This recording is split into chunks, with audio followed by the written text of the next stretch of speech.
Et puis il y a cette image qui nous emmène aux États-Unis, un navire-hôpital qui est positionné désormais au pied de la Statue de la Liberté. Et qui est venu s'installer dans la baie de New York. 1000 personnes pourront être soignées à bord. Une goutte d'eau à l'échelle du pays qui compte le plus grand nombre de contaminations. Plus de 160 000 cas. Amandine Atalaya. Voici enfin pour les New-Yorkais de l'aide, une lueur d'espoir. Cet immense navire-hôpital militaire vient d'arriver dans le port.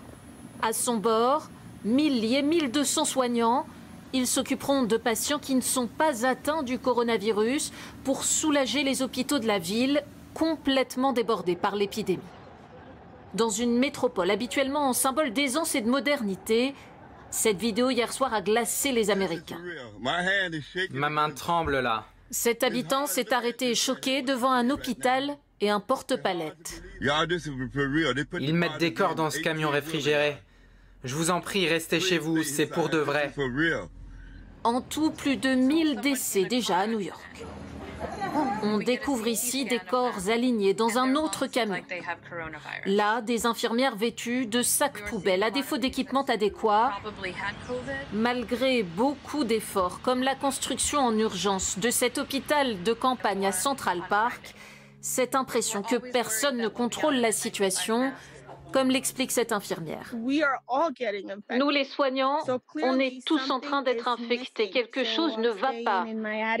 Moi, je suis confinée dans mon grenier pour ne pas contaminer ma famille. Un autre foyer inquiète beaucoup, la Louisiane. Les cas se propagent ici plus vite que nulle part ailleurs dans le pays.